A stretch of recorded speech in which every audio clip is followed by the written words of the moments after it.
Hi, folks. Well, Bush won. I think it's a good lesson for the media in Hollywood. The lesson is don't lecture people and don't tell them what to do as if you know what's best for them. It's arrogant, and then people do the opposite. Do you hear me? Kerry gave a very classy and graceful speech, though. I don't respect that. I'm a sore loser. I am. I'm a sore loser. I wanted him to come out and start stomping around and throw down the mic and be like, damn. And then, like, smack John Edwards. You didn't do anything the whole time. Where were you? You know? Because he didn't. Where was John Edwards this whole election? And Bush gave a very gracious speech saying he wanted to reach out to all the people that voted for Kerry. I don't respect that either. You know? I wanted to get up there and say, all you people that voted against me, I'm going to make sure no flu shots as long as I'm president. I'm going to get all your names and draft your kids in Iraq. I want to kill you people just thinking about how you didn't vote for me. I want to kill them. And then catch himself and be like, you people that voted for me, thank you. Thank you, man. Seriously, you're the greatest. You're great. Thank you. Okay, I got a jet. Thank you very much.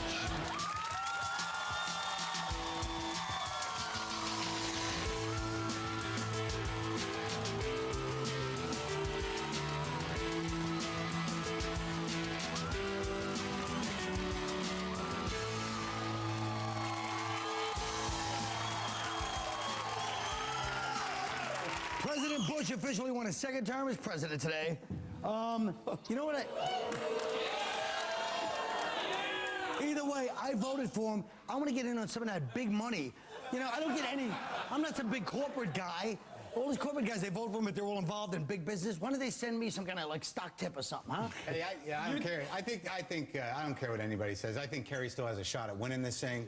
And you know, if you want to believe the media, you know, that's up to you. You gotta have a positive attitude. Yeah, oh yeah. By the way, speaking of which, me and Mark made a side bet, which kills me. I said Cheney was not going to make it to the election because of the heart. We bet for it. And even today, he was tottering out there. I still had a shot. Anyway, the son of a bitch is 6 bullets. He's still alive. Here's your point. Damn it! You know what I'm glad about? He went through 2 hearts today. That hurts. Only vice president you can assassinate with the word boo. You know what? You didn't see him on Halloween, did you? I didn't see You know what's really interesting is that, I mean, I just looked at the exit and all the things, and it's like most Americans think the war in Iraq was a bad idea, right. But most Americans voted for the guy who put us into that war, so most Americans smoke crack. That's the only logical explanation. You know what? Better than smoking poles. Let's be honest here. Let's be honest.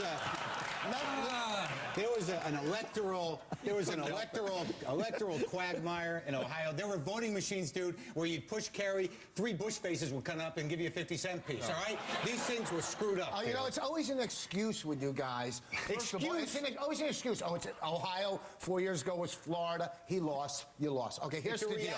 Here's the deal. And you always get the liberals and Democrats always say, well, Bush didn't go to war, and you always, you know, he didn't go to Vietnam, which was more of an unjust war than this Iraq war right now. So you cannot compare that Bush did not go to Vietnam and then say this war is unjust, okay? Stop, wait, you better please stop talking before they reverse the results of this thing. Okay, you know what you get what I'm saying. I didn't understand a word you said, man. I'm on your side. All right. Here's what I see. The truth of the matter is, I figured out what he's trying to do. I figured out what Bush is going to do. You know, first of all, I am completely baffled and amazed at the American people's ability to be misled. But that's got nothing to do with it. You're right. You're right, actually. If they don't agree with you, you're right. They have to be ignorant. No, I didn't say ignorant. I didn't say ignorant. Misled. Misled. That's not ignorant. Yes, you're right. But the left is never misled. They're always getting the truth. Here's the plan, though. I see the plan. I know how he's not going to reinstate the draft. Here's the plan. He's going to keep the war. Listen, I figured it out. Hurry up, will you? We got 2 shows left. Here we go. Get to your goddamn point. You want to hear the theory or what? Not a point. It might take a second. Go ahead. He's going to keep the war going in Iraq until all the money from the government goes into military contracts, all right? Then they're going to have to privatize all social programs. The gap between rich and poor will get really broad, so they'll be able to advertise the army like this. Hungry? Need a place to sleep? Yeah. But you know, and also I wish the Democrats were back in charge when the gap between rich and poor was so small. And they brought out all the Christians too. You know, those evildoers. Well, no, not the evil. No, but I saw.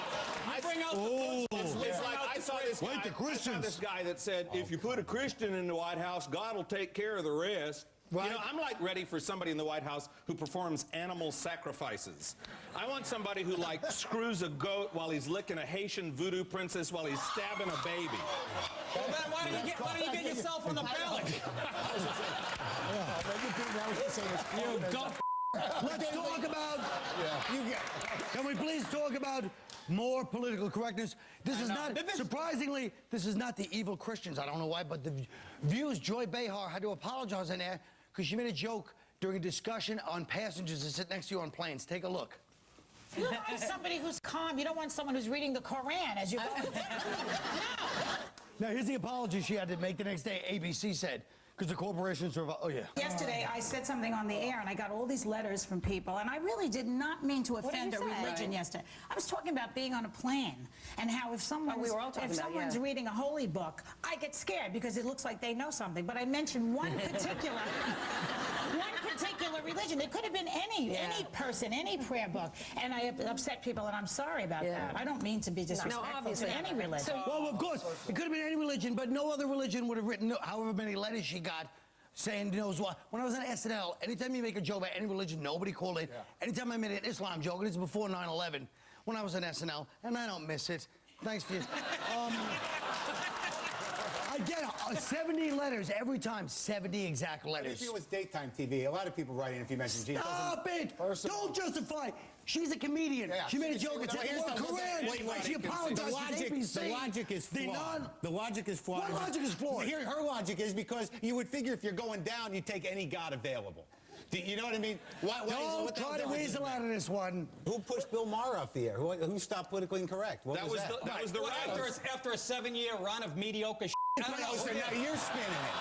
But now you're spinning it. Either way, that's what comes you down. know. It's one of people. Nobody's gonna. No, we'll say that was the right. Definitely. But I'm saying, as a general rule, the speech codes all come from the left. All the colleges. Not when it comes to Jesus. The left. Stop it, Boss. People say Jesus every day. Look, Bill Maher was not talking about Jesus when they booed him off the air. What about all the guys that write in about anti-Christian bigotry? You hear that all the time. And nobody does that. Nobody has to apologize for it ever. No. Oh, thanks. Boss, say something, Boss. Your shirt is talking louder than you are. First of all, the show has a lot more to apologize than that. And how many Arab people are really watching The View and who really care about what's going on The View? No, they're not watching. It's just one thing.